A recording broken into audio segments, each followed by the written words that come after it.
सिफत में खड़ा हुआ हूं। मैं बरसर इख्तिदार जमात से जानना चाहूंगा, क्या ये सच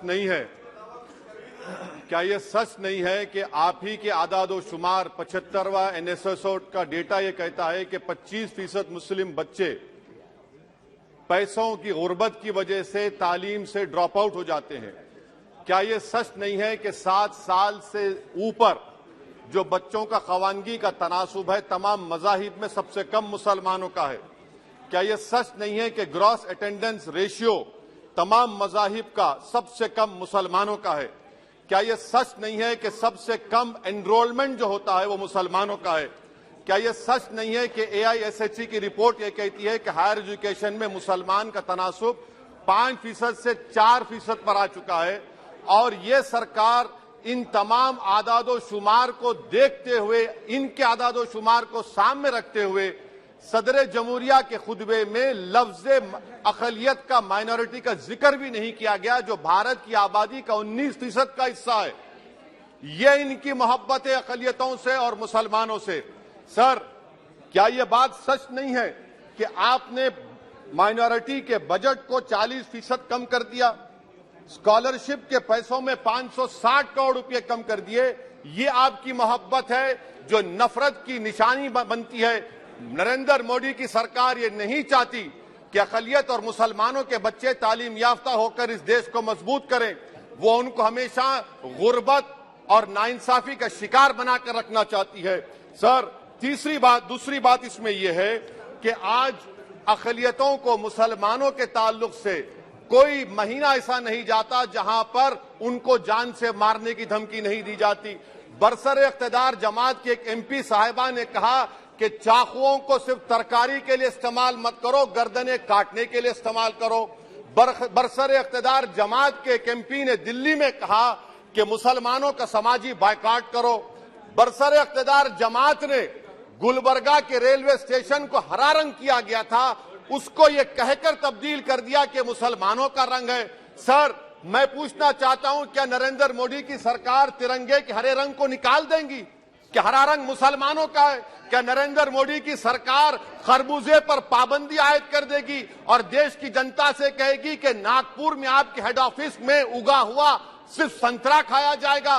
सर, नारी शक्ति की आप बात करते हैं तो बिल्किस बानो अगर मुसलमान नहीं होती तो बिल्किस बानो को इंसाफ मिल जाता। 20 साल से बिल्किस बानो लड़ रही है, मगर उसका नाम बिल्किस बानो है। आप इंसाफ नहीं करना चाहते बिल्किस बानो से। ये नारी शक्ति आपकी है। पसमानदा मुसलमान से आपकी मोहब्बत, दीजिए 1950 के प्रेसिडेंट ऑर्डर तरमीम करिए, दलित मुस्लिम का स्टेटस पसमानदा को दीजिए। आप नहीं देना चाहते। क्या मजहबी आजादी का उनको हक हासिल नहीं है? स्पीकर साहब, मैं मुसलमान हूं, मेरे बगैर ये मुल्क नामुकम्मिल है। मैं इस मुल्क का यरगमाल नहीं हूं, मैं इस मुल्क का कैदी नहीं हूं। मैं पूरे सिटीजनशिप की राइट को चाहता हूं और अभी चाहता हूं। कब आप बिहार के सुरजापुरी और कोल्हिया बादरी को कौमी OBC स्टेटस देंगे? स्पीकर साहब, दूसरी अहम बात मैं कहना चाह रहा हूं, चीन का जिक्र आपने किया। क्या प्रधानमंत्री अपनी जबान को जुम्बिश देंगे और चीन का नाम लेंगे? क्या आप चीन को डेमचौक और डेमसांग से उखाड़ कर फेंकेंगे? DGP कॉन्फ्रेंस में चेयरमैन साहब कहा गया कि 65 पेट्रोलिंग पॉइंट में से 26 पेट्रोलिंग पॉइंट पर भारत की फौज पेट्रोलिंग नहीं कर सकती है। चीन से आप डरते हैं। अरे, डिसएंगेजमेंट हुआ तो डीएस्केलेशन कब होगा? डी इंडक्शन कब होगा? चीन से आप डरते हैं। 3 साल से चेयरमैन साहब 50,000 भारत की फौज हजारों फीट चोटियों पर बर्फ में खड़ी हुई है। देश के प्रधानमंत्री को क्या भारत की आवाम पर भरोसा नहीं है? भारत की फौज पर भरोसा नहीं है? अरे, चीन का नाम लीजिए वजीर आजम, डरिए मत चीन से। तीसरी पॉइंट सर, हमारे कानून के मंत्री चले गए।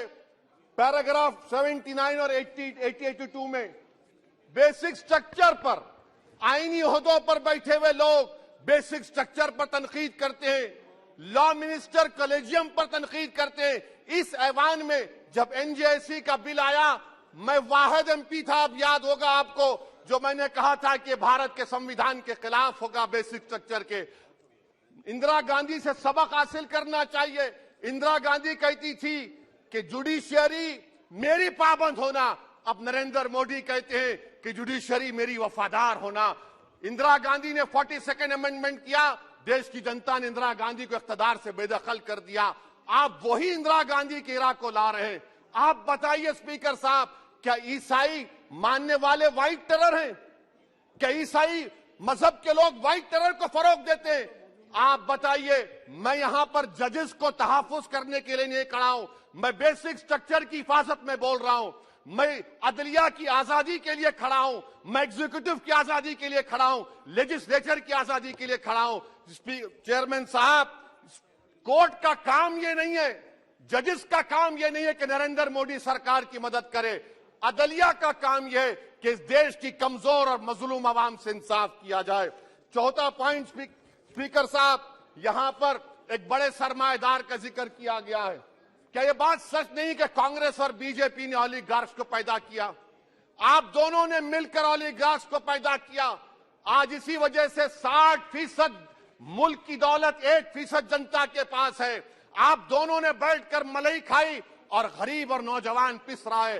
अरे बताओ, ये जो 28 लोगों की लिस्ट है जो देश का पैसा खाकर भाग चुके हैं या बैठे हुए, उसमें कोई मुगलों का नाम है क्या? कोई मुगलों का नाम नहीं है, मगर आप उस पर कुछ नहीं बोलेंगे।